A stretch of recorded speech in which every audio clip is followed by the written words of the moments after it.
I'm staring at a job application on my mahogany desk, and I can't stop laughing. Not the kind of laughter that bubbles up from joy, the kind that comes from pure, cosmic irony. The name at the top reads Marcus Chen, my ex-husband. The same man who left me stranded in a tiny European village with nothing but €50 and a suitcase 8 months ago. The same man who thought it would be hilarious to abandon his wife in Slovakia as some twisted anniversary prank. He has no idea I'm the CEO of the company he's desperately trying to join. His cover letter is pathetic. I'm eager to contribute to your dynamic team. I bring enthusiasm and dedication. The usual corporate nonsense that screams desperation. What he doesn't mention is how he lost his six-figure tech job 3 months ago, or how his girlfriend, the one he left me for, dumped him when his bank account ran dry. I know all of this because I've been watching, waiting, building my empire while he watched his world crumble. My assistant knocks on my glass office door. Ms. Chen, your 3 p.m. interview is here. I look up from the application, smoothing my Armani blazer. Through the floor-to-ceiling windows of my corner office, I can see the Seattle skyline stretching endlessly. Funny how 8 months ago, I was crying in a Slovak hostel, and now I'm 30 floors above the city that once felt so out of reach. Send him in, Jessica.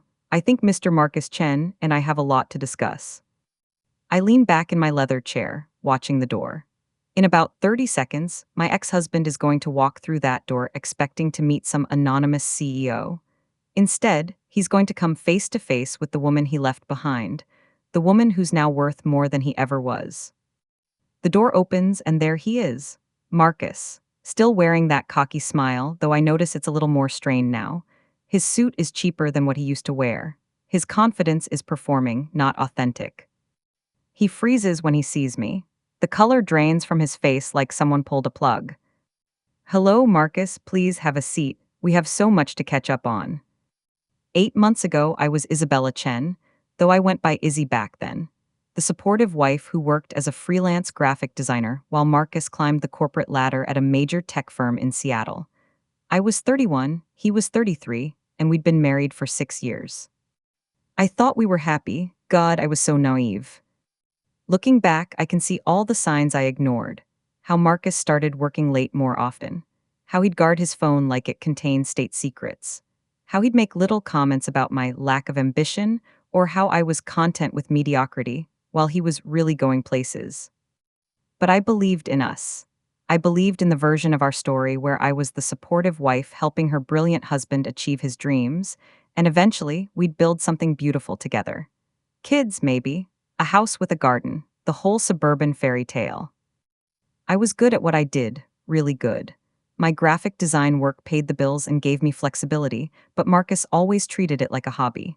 When are you going to get a real job? He'd ask, usually right after I'd spent 12 hours perfecting a client's brand identity. The truth is, I was scared to dream bigger. Marcus's confidence was so overwhelming that it made me question my own abilities. When you live with someone who constantly talks about their potential, their vision, their inevitable success, you start to feel small by comparison.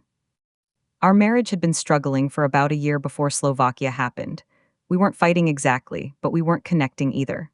Conversations felt scripted. Sex became infrequent and mechanical.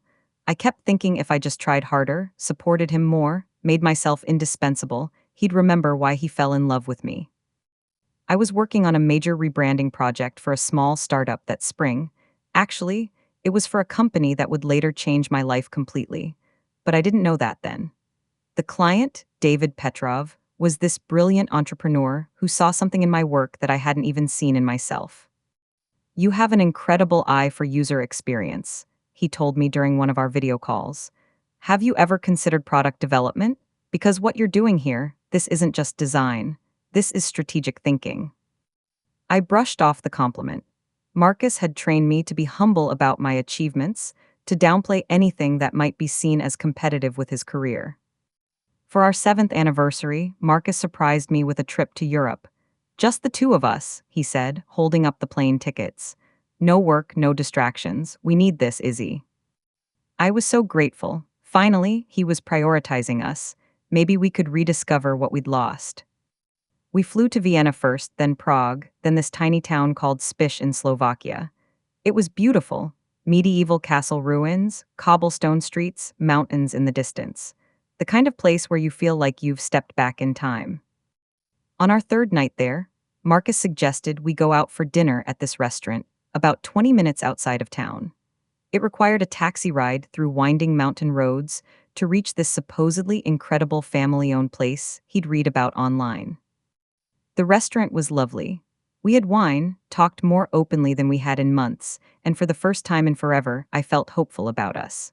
Marcus kept checking his phone, but when I called him out on it, he said he was just excited to share photos of our trip. After dinner, he excused himself to use the restroom. He was gone for maybe 15 minutes, which seemed long, but I figured he was making a work call.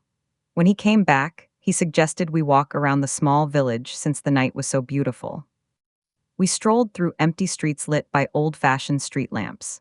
Marcus was being unusually romantic, pointing out architectural details, taking photos of me against ancient stone walls. When we reached the town square, he said he wanted to get a better angle for a photo and walked about 50 feet away. That's when I heard the car engine start behind me. I turned around to see our taxi driving away with Marcus in the passenger seat. He was looking right at me through the window, and for just a moment our eyes met. He wasn't smiling, but he wasn't upset either. He looked satisfied, like he'd just completed a complex project. I ran after the car, shouting his name, but it disappeared around a corner within seconds. Standing alone in that empty square, my mind couldn't process what had just happened. This had to be a mistake. Maybe Marcus was coming right back. Maybe the taxi driver had misunderstood something. I waited for 2 hours. 2 hours of telling myself there was a logical explanation, while my phone showed no missed calls, no texts. When I finally accepted reality and went to look for help, I discovered that most businesses were closed. My phone had barely any battery, and I had exactly €50 in my purse. I also discovered something else. Our return flight to Seattle was scheduled for the next morning, and Marcus had both our passports. What would you do if you found yourself abandoned in a foreign country by the person you trusted most? Comment below. I read every single one. That first night was the longest of my life. I found a small hostel that accepted my €50 for a bed in a shared dormitory. The owner, an elderly Slovak woman named Marta, spoke broken English, but understood enough to see that I was in trouble. "Husband?" she asked, pointing to my wedding ring. I nodded, unable to speak without crying. She made a gesture I'll never forget. She mimed throwing something away and shook her head sadly. Bad man. I called Marcus obsessively until my phone died. When I finally found a way to charge it at the hostel, I discovered he'd blocked my number. Blocked, like I was some crazy ex-girlfriend instead of his wife of 6 years.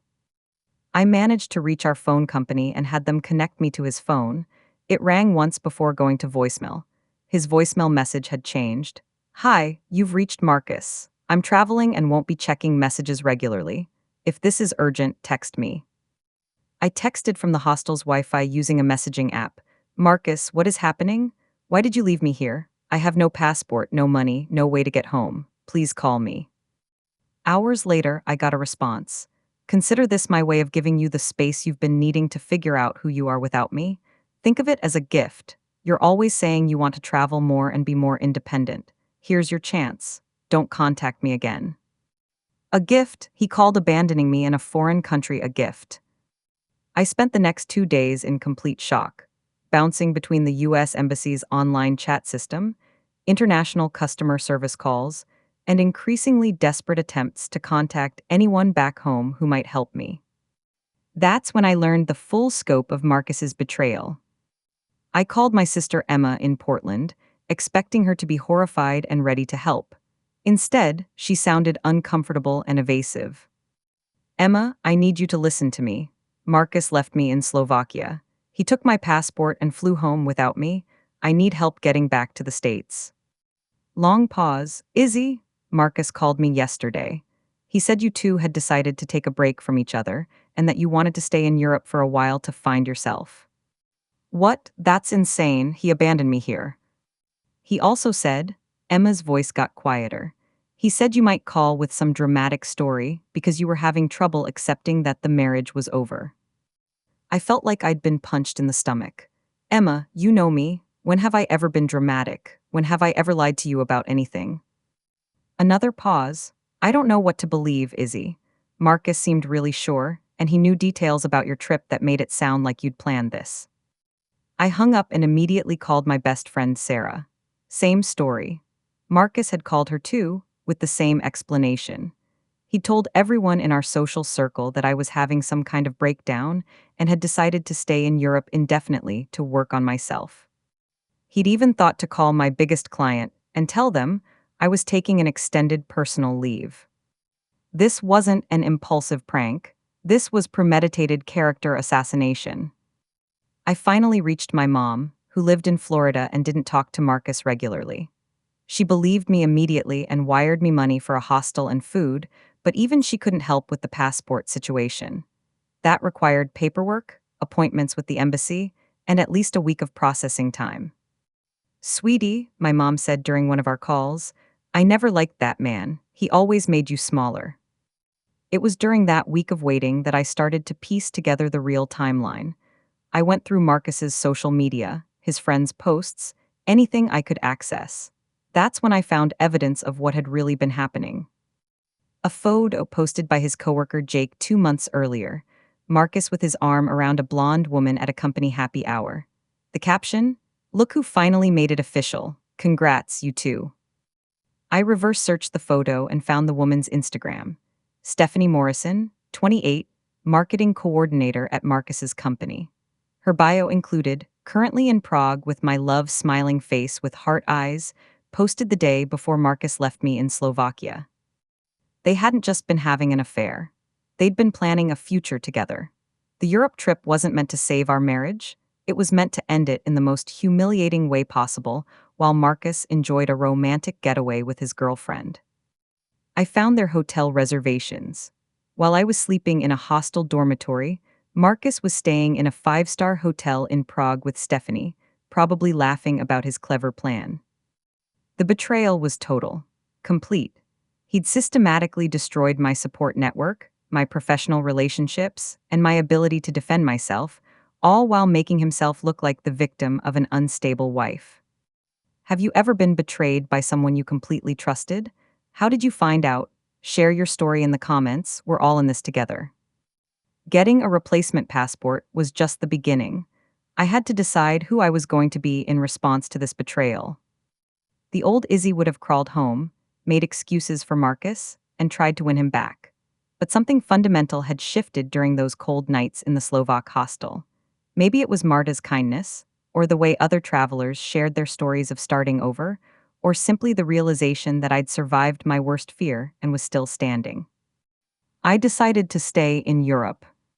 Not because Marcus had suggested it, but because I finally understood what David Petrov had been trying to tell me during our work sessions. I had been thinking too small, way too small. I used my mom's wire transfer to rent a small apartment in the town center and set up a proper workspace. Slovakia has incredible internet infrastructure and low living costs, perfect for building something from scratch. The first test came from my sister Emma. She called 2 weeks after I'd gotten my new passport. Izzy, I'm worried about you. Everyone's saying you're having some kind of breakdown in Europe, refusing to come home. Everyone meaning Marcus. Well, yes, mostly Marcus, but he seems genuinely concerned. He says you've been sending him threatening messages. I laughed bitterly.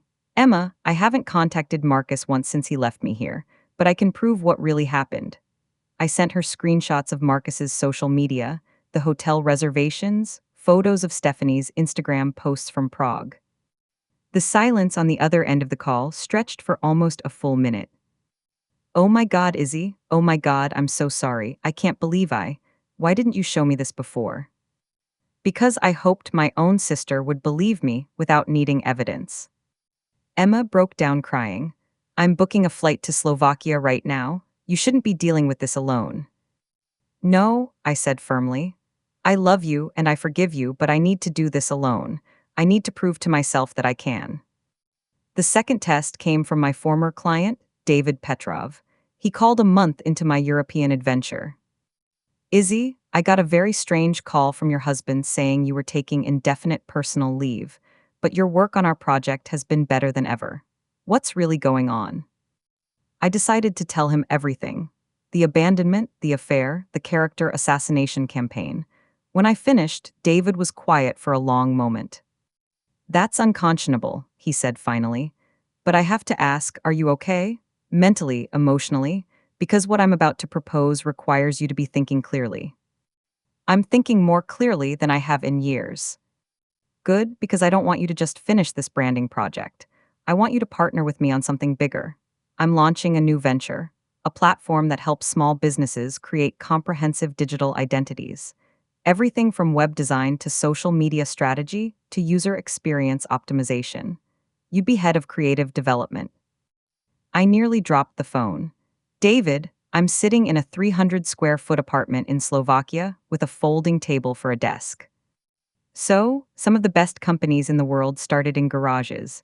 The question is, are you ready to stop playing small?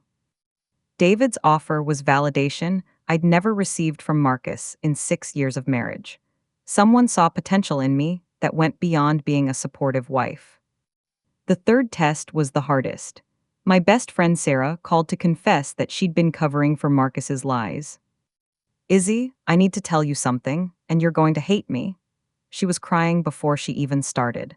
Marcus didn't just call me to explain why you were staying in Europe. He asked me to back up his story if anyone asked. He said it was important for your reputation that people didn't think you'd been abandoned. And you agreed. I thought I was protecting you.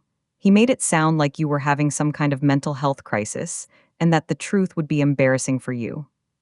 Sarah, we've been friends for 12 years. When have I ever had a mental health crisis? Never, God, Izzy, never. I should have known. I should have trusted you instead of him. Marcus can be very convincing when he wants to be. Sarah's betrayal hurt almost as much as Marcus's because it wasn't malicious. It was weak. She'd chosen comfort over loyalty, choosing to believe a convenient lie instead of investigating the truth. I can't trust you anymore, I told her. Maybe someday, but not now. I understand, but Izzy, for what it's worth, I think what you're doing, building something for yourself, I think it's incredible. The old you would have come home and tried to fix things with Marcus. This version of you is stronger. The fourth test came from Marcus himself, indirectly. 3 months after he'd left me in Slovakia, he started a whisper campaign back home about my instability and erratic behavior abroad. The story kept evolving. First, I was having a breakdown. Then I was in denial about our marriage being over. Then I was stalking him from Europe. I heard about all of this through my mom, who was getting concerned calls from our old neighbors and mutual friends.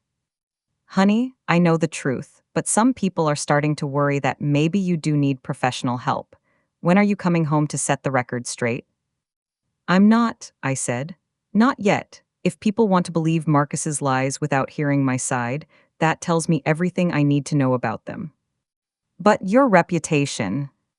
Mom, my reputation in Seattle was being Marcus's wife. I'm building a new reputation here. And I was. David's platform was taking off faster than either of us had expected.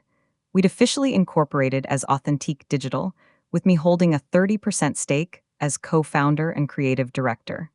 I was making more money per month than I'd ever made annually as a freelancer. The fifth and most important test came from Marcus's family. His mother, Carol, called me directly. Isabella, dear, I don't know what's happening between you and Marcus, but I wanted you to know that some of us don't believe his version of events. I was so surprised, I nearly hung up. Carol had never been warm to me during the marriage. I'd always felt like she thought Marcus could do better. I've watched that boy lie since he was 5 years old, she continued. He gets this particular tone in his voice when he's spinning a story. And frankly, the way he's been parading this Stephanie girl around, it's unseemly. You don't move on that fast from a 6-year marriage unless you were already gone. Carol's validation meant everything to me, partly because it was unexpected, but mostly because it confirmed that I wasn't crazy. The people who really knew Marcus could see through his performance. What are your plans, dear? She asked. I'm building a business. I'm building a life. I'm becoming the person I never let myself be when I was trying to be the perfect wife. Good, you were always too good for my son, but you never seemed to know it. How do you think you'd handle it if everyone believed lies about you? Would you fight to clear your name or focus on building something new? Let me know in the comments. By month 6 of my Slovak adventure, Authentique Digital had 15 employees working remotely across 8 countries, and we'd been featured in 3 major business publications. I was no longer Isabella Chen, Marcus's abandoned wife. I was Bella Novik, CEO and co-founder of one of Europe's fastest-growing digital strategy firms. I'd legally changed my name partly for business reasons, but mostly because I needed to fully shed the identity Marcus had tried to destroy. Isabella had been accommodating, small, afraid to take up space. Bella was decisive, ambitious, and had learned to trust her own judgment above all else. The confrontation I'd been building toward came sooner than expected. I was in Prague for a client meeting when I got a call from David. "Bella, you need to see something." He sent me a link to a LinkedIn post from Marcus. The post was a sob story about his difficult divorce and how he was rebuilding his life after his ex-wife's instability forced him to make some hard choices. He'd been laid off from his tech job the previous month and was excited to explore new opportunities with companies that value resilience and integrity. The comments were full of sympathy from his professional network. "You're better off without her, man. Her loss. Any company would be lucky to have someone with your character." But one comment caught my attention. "Have you considered digital marketing? My company, Authentique Digital, is always looking for talented people with tech backgrounds." It was from James, our head of business development, who had no idea about my connection to Marcus. I called James immediately. "Please tell me you haven't already reached out to Marcus Chen." "Actually, I sent him our standard recruitment email this morning. His background looks solid, and we need someone with enterprise tech experience. Do you know him?" "You could say that. Don't proceed with the recruitment. I'll handle this personally." I spent the next week researching Marcus's current situation. It wasn't pretty. After losing his job, he'd burned through his savings trying to maintain his lifestyle with Stephanie. She dumped him when the money ran out, posting Instagram stories from Cabo with a new boyfriend, while Marcus was posting professional networking content about exciting new chapters. He'd moved out of the downtown condo we'd shared and into a studio apartment in the suburbs. His car had been repossessed. He was applying to dozens of jobs every week, getting rejections or silence in return. Meanwhile, I was preparing to open Authentique Digital's first North American office in Seattle. The symmetry was too perfect to ignore. I flew back to Seattle for the first time in 8 months, staying in a 5-star hotel downtown instead of returning to any of my old places. The city looked different, smaller somehow, like I'd grown beyond its borders. I set up meetings with potential clients, reconnected with old contacts who were shocked by my transformation, and began laying the groundwork for our expansion. Several people asked about my extended European sabbatical, clearly having heard Marcus's version of events. "Sometimes you have to lose everything to discover who you really are," I'd say, leaving them to interpret that however they wanted. The trap was set. I had James send Marcus a follow-up email. "We're impressed with your background and would like to schedule an interview with our CEO during her visit to Seattle. Are you available Thursday at 3 p.m.? Marcus responded within an hour, "Absolutely. I'm very excited about this opportunity." I spent Wednesday night in my hotel room, alternating between excitement and terror. Part of me wanted to humiliate him, to watch his face crumble when he realized how completely he'd underestimated me. But another part of me worried that seeing him again would bring back all the old feelings of inadequacy and self-doubt. I called David in Prague. "What if I'm not ready for this?" "Bella, you've built a multi-million-dollar company in less than 8 months. You've managed teams, negotiated major contracts, and been interviewed by Forbes. You're ready for one conversation with your ex-husband." "But what if?" "What if nothing? You're not the woman he left behind. You're not Isabella anymore. You're Bella Novik, CEO, act like it." Thursday morning, I put on my armor, a custom-tailored black blazer, designer heels that added 3 inches to my height, and the confidence that comes from knowing your own worth. I arrived at our temporary Seattle office early to ensure everything was perfect. The office space was impressive, 30 floors up with panoramic city views, modern furniture, and our company logo displayed prominently. I'd specifically chosen a space that would make it clear this wasn't some small startup operation. When Marcus walked through the door, I was sitting behind the desk, backlit by the Seattle skyline. I'd positioned myself so he'd see the view first, then slowly realize who was sitting at the desk. His face went through a fascinating series of expressions: confusion, recognition, shock, and finally, fear. "Hello, Marcus, please have a seat." He stood frozen in the doorway for at least 30 seconds. When he finally moved, it was with the careful, deliberate steps of someone walking toward their execution. "Izzy, how are you?" "It's Bella now, Bella Novick, CEO and co-founder of Authentique Digital, though I suppose you already knew the company name from your job application." He sat down heavily in the chair across from my desk. Up close, I could see how much he'd changed. He'd lost weight, but not in a healthy way. His suit was good quality but not well fitted, probably bought hastily for interviews. His confidence, the thing that had once overwhelmed me, was completely absent. "I don't understand," he said quietly. "Which part?" "The part where the wife you abandoned in Slovakia built a multi-million-dollar international company?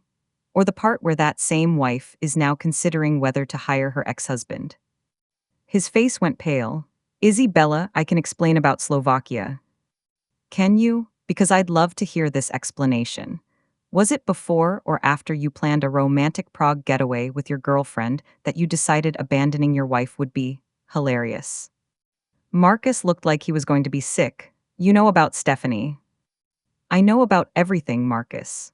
The affair, the lies you told our friends and family, the character assassination campaign, the way you systematically destroyed my support network before you left. I know about all of it." Rate this confrontation scene 0-10. How do you think Marcus is going to respond? Comments below. Marcus tried to recover his composure, but I could see his hands shaking as he placed them on his knees.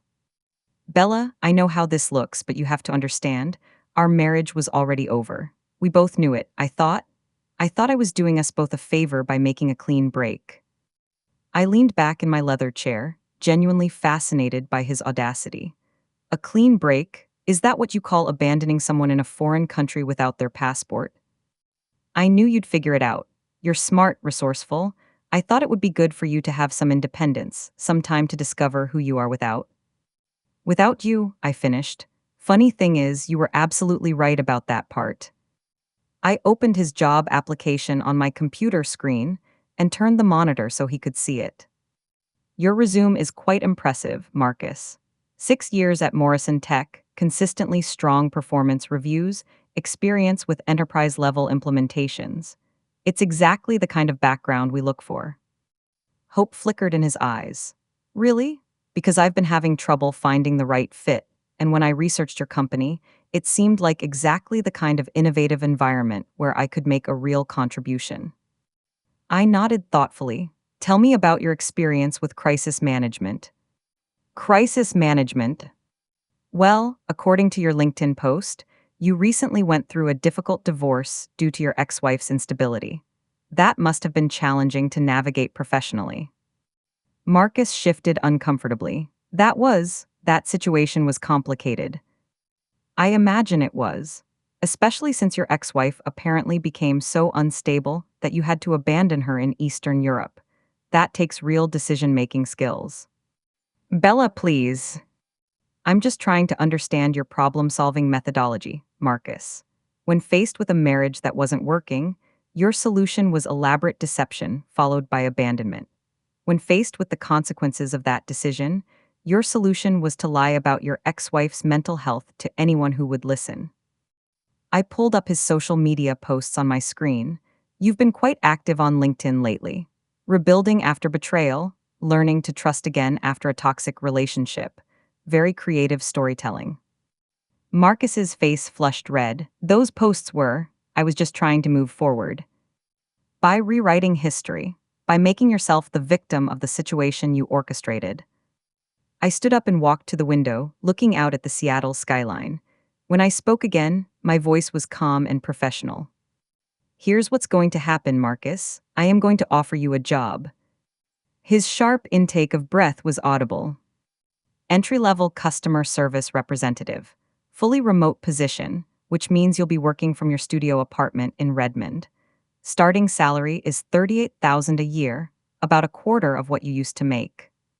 Bella, The position reports to James, our head of business development, who will report your progress to me monthly. Your primary responsibilities will be responding to support tickets and handling basic client questions. I turned back to face him. This is a genuine offer, Marcus. We do need someone for this role, and despite everything, you do have the technical qualifications. He looked confused. Why would you offer me a job after everything that happened between us? I walked back to my desk and sat down. Because I want you to experience what it feels like to be dependent on someone who has every reason to hate you. I want you to wake up every morning knowing that your financial stability depends on my goodwill. That's revenge. No, Marcus. Revenge would be ruining your career, prospects the way you tried to ruin my reputation. Revenge would be telling everyone in our old social circle exactly what kind of person you really are. I leaned forward, my voice still professionally calm. This is justice. You tried to leave me with nothing, so now you get to experience what nothing actually looks like. You get to rebuild your life from the ground up, just like you forced me to do. And if I say no, then you say no. You're free to continue your job search. Though I should mention that James has been networking actively in Seattle's tech community lately, talking about our recruitment process and the kinds of candidates we're looking for. Your name has come up in several conversations. The threat was subtle but clear. I now had connections throughout his potential employer network. Marcus sat in silence for a full minute, staring at his hands. What about Stephanie? I asked conversationally. His head snapped up. What about her? I noticed she's no longer featuring you in her social media posts. In fact, it looks like she's in Mexico with someone new. That must sting. How do you never mind? Yes, Stephanie and I broke up. When you lost your job. So around then. Funny how that works, isn't it? People's true character really shows when the money runs out. I let that observation hang in the air for a moment before continuing. There's one more condition for the job offer. You're going to post a correction on LinkedIn. You're going to admit that your previous posts about your ex-wife were inaccurate and that your divorce was the result of your own choices, not her instability. Bella, that will destroy what's left of my professional reputation. Good, maybe you'll think twice before destroying someone else's reputation in the future. Marcus looked defeated. Completely, utterly defeated. The cocky, manipulative man who had abandoned me in Slovakia was gone, replaced by someone who looked like he'd aged 5 years and 8 months. I need time to think about this. Of course, you have until 5 p.m. today to decide. After that, the offer expires. I stood up, indicating the interview was over. Jessica will show you out. It was illuminating to see you again, Marcus. He stood slowly, like an old man. At the door, he turned back. For what it's worth, Bella, I am sorry.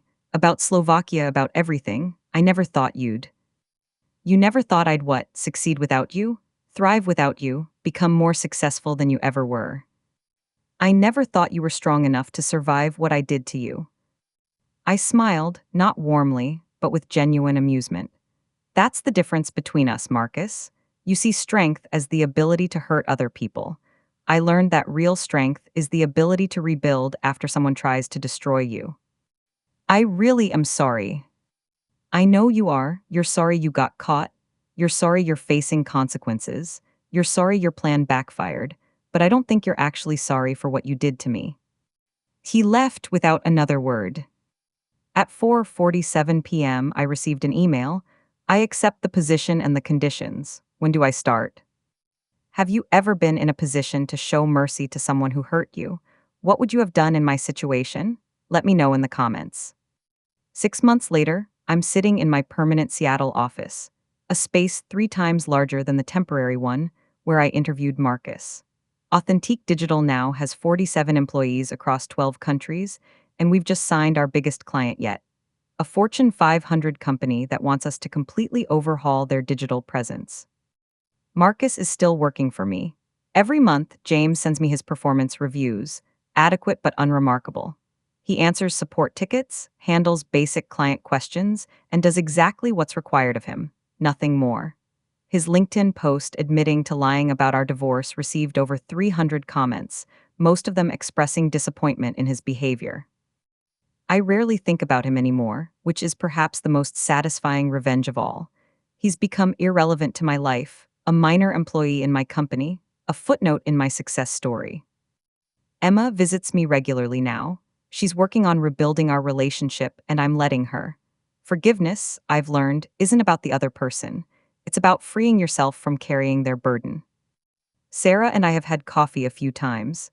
She's genuinely remorseful, and I'm slowly learning to trust her again. But it's different now. I'm different now. My mother was right when she said Marcus always made me smaller.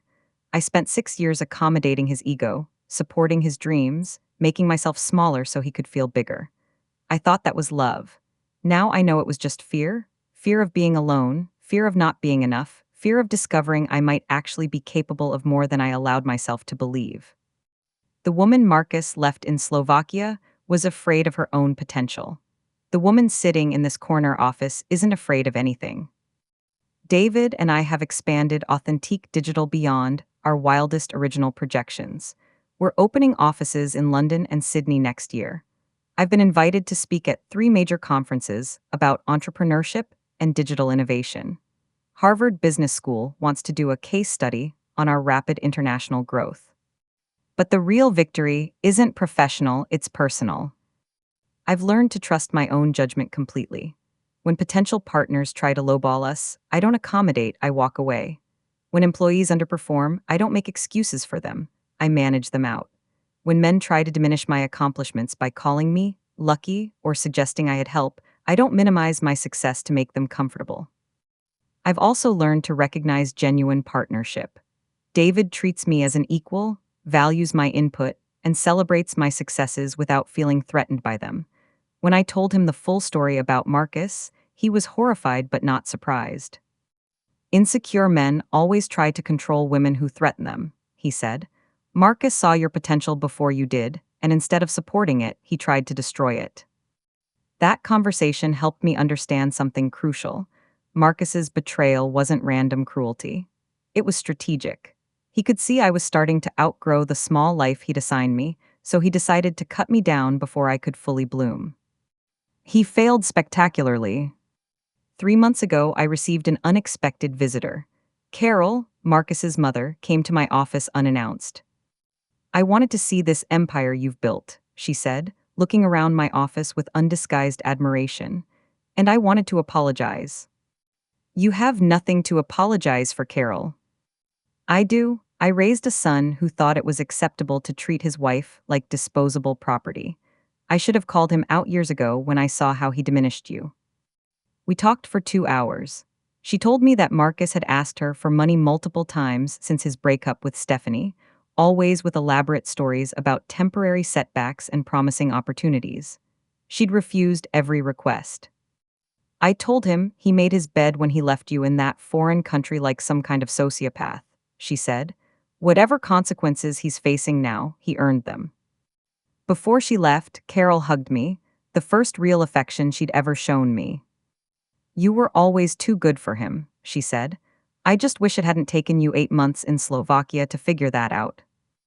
Last month, I got a call from Marta, the hostel owner who had helped me during those first terrible nights. I'd been sending her postcards and small gifts throughout my journey, keeping her updated on my progress. Bella, she said in her heavily accented English, I have something to tell you. That first night when you came to my hostel crying, I knew you would be okay. How could you have known that? Because you didn't ask me to fix your problem. You didn't ask me to call someone for you or find someone to blame. You asked me how much a bed cost and if there was somewhere you could charge your phone. You were already solving, not just surviving. Marta's words stayed with me because they highlighted something I'd never recognized about myself. I've always been a problem solver. Marcus had just convinced me that my solutions weren't valuable. Now I solve problems for companies around the world, and they pay me very well for it. Yesterday, I ran into Jake, Marcus's former coworker, at a coffee shop downtown. He looked embarrassed when he saw me. Bella, I owe you an apology. We all believed Marcus's story about your situation. I had no idea what really happened. It's fine, Jake. People believe what they want to believe. No, it's not fine. We should have questioned his version of events. The timeline never made sense, and frankly, you were always the more impressive person in that relationship. Jake's apology was nice but unnecessary. I've learned that you can't control other people's perceptions, only your own actions. That's why I've stopped caring about Marcus's opinion, our old friend's opinions, or anyone else's judgment of my choices. The woman who desperately wanted everyone to like her died in Slovakia. The woman who replaced her cares about results, not approval. But I'm not bitter. Bitterness would mean Marcus still had power over me, and he doesn't. I'm grateful, genuinely grateful, that he abandoned me, because it forced me to discover who I really was beneath all the accommodating and people-pleasing. I'm grateful that he lied about me to our friends, because it taught me the difference between real loyalty and social convenience. I'm grateful that he tried to destroy my reputation, because it forced me to build a new identity based on my own achievements rather than his reflected glory. I'm even grateful that he's working for me now, because every month when I review his performance reports, I'm reminded of how much I've grown and how little power he actually has. The funniest part is that Marcus probably thought he was getting rid of a burden when he left me in Slovakia. Instead, he freed me to become his boss. Sometimes I wonder what would have happened if he just asked for a divorce like a normal person. Would I have fought for our marriage? Probably. Would I have tried to change myself to save our relationship? Definitely. Would I have ever discovered my own potential? I doubt it. So, in a twisted way, Marcus gave me the greatest gift possible. He showed me exactly who I am when I stopped trying to be someone else's idea of who I should be. This morning, I signed the lease for our London office. Next month, I'm flying to Australia to scout locations in Sydney. In 6 months, Authentique Digital will have presence on 4 continents. Marcus is still answering support tickets from his studio apartment. The symmetry is perfect. Thank you for following my journey from abandoned wife to CEO. If this story resonated with you, please rate it -10 in the comments below. And remember, sometimes the worst thing that happens to you becomes the best thing that ever happened to you. You just have to be brave enough to rebuild. Have you ever had someone underestimate you so completely that their betrayal actually set you free? Share your story below. I read every single comment, and your experiences might help someone else who needs to hear that they're stronger than they know. What would you like to see in our next story? Comment your suggestions, and don't forget to subscribe for more stories of resilience, revenge, and reinvention. Until next time, remember, you're more powerful than the people who try to make you small.